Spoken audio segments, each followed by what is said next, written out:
2v2 on Metalopolis, showcasing Johnny C and company. Teammate Metter as the light blue Zerg. All players looking pretty standard so far. Looking at the harvester count, pretty standard. Except what do we got going on here? One probe making his way. It's either going to be an early scouting probe or it's going to be a proxy probe.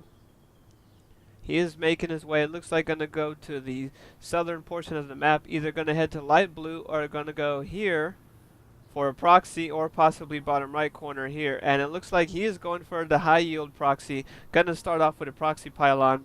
We're gonna see how many gateways come down after this, and also see if the red Terran decides to join in at the moment. It's a pretty threatening cheese build if you're completely unaware that if it's a proxy, because if both players decide to join in forming a dual proxy, then you will have about 2 to 4 Zealots and several Marines knocking at your front door already within a matter of seconds, skipping all this travel time all right here because it is a dual proxy. Looks like it will be. Yes, it is going to be a dual proxy right here at the high yield, very close to your opponent's base. Now that spawning pool coming down at the 12 mark, so Zerg going for a pretty standard econ build, 12 pool. And now we're seeing 2 gates coming down for the Protoss, so he's going dual gates, so it's going to be a dual proxy. Red Terran is joining in with the first racks on the way at almost 50% complete. Now the first barracks coming down for Johnny C as well. Second racks coming down, so a little bit behind there on the barracks build compared to the red SCV. Both gateways coming in at over 60%, almost complete here, and it's got another pylon going down just in case that one goes down in the middle of a battle. Should the both players decide to find that out and try to overtake this area here over by the high yield encampment. Now Johnny C makes his way through the middle. He is aware of this proxy, dual proxy. He is going to notice alarms should be going off in both players' heads right now, and both players should be taking more of a defensive role. Yes, we do have the spine crawler coming down behind the hatchery as a reaction to seeing this dual proxy gate. 2 Zealots on the way, both being chrono boosted at the moment. 2 Marines on the way, 1 more coming out. Second racks at 50% complete. Johnny C has 2 racks already done, both of them cranking Marines out with a third racks almost complete. Take a look at the Harvester tab real quick as Johnny C makes his way, poking around, heading towards the Protoss base. Metter's Overlord already in the base. There's nothing else going on here in Protoss base. Also a little bit behind in the macro at about 12 Harvesters, lowest Harvester count. Units already making their way inside Zerg's base.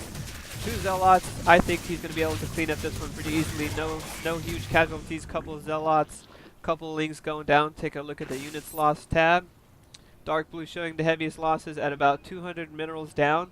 Light blue at about 150 just from that engagement because of those Zerglings getting taken down.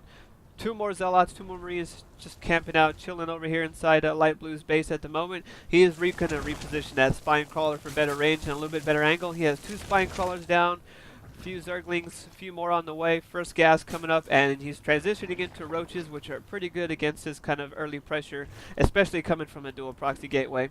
We have more Marines now, 4 Marines, 4 Zealots inside Light Blue's base. We should be looking for a counterattack pretty soon, and yes, here it is, the first counterattack coming from Johnny C. 2 Marines slicing away at these workers here. He needs to get out of here. All these workers are going to swarm his Marines. That's good. Make them chase you. All this time, these workers are not mining off his base, so he's going to stay at an income rate of about 6 right now. So all this time, these workers are not mining. He makes them chase them all the way out to here, wasting all that time, not harvesting that the whole time. He's just dancing his Marine back and forth while we do have another engagement back at Light Blue's base. Going to be able to handle that pretty easily. And this Queen is getting a little bit out of control here, off the creep, losing that speed bonus and gets taken down. Those probes finally getting back to mining on the minerals now for Dark Blue, and he lost all that mining time. He is taking the most losses at the moment at 800 minerals down, 450 for Light Blue, and 100 apiece for Red and Purple. Now, as they try another push once again into Light Blue's base, he has many more Zerglings now, a few more Roaches on the way, 2 Spine Crawlers. I don't think they're going to be able to bust this one down, especially with the Roaches and the Spine Crawlers still here. And he has plenty of Zerglings at the moment. Let's see who has the biggest army. It's going to be Purple, Light Blue, and Red. Red with the most with these Marines here. And he's got a few more on the way. Both barracks cranking out. Continue to pump out more Marines.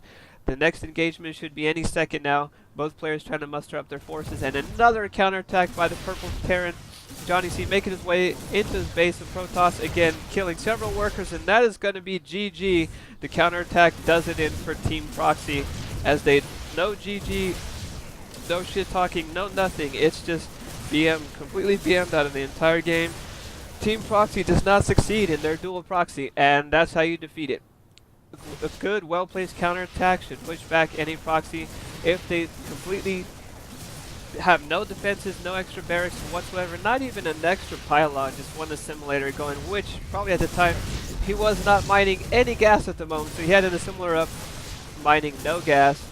Now, taking a look at that Protoss mining 0 gas, he did have an assimilator up the entire time. No gas was being mined. However, I guess that's pretty standard coming from a dual proxy gateway cheese build, transitioning into the 0 base defense, 0 gas mine build. Pretty clever coming from Team Proxy. Alright, fellas, GG.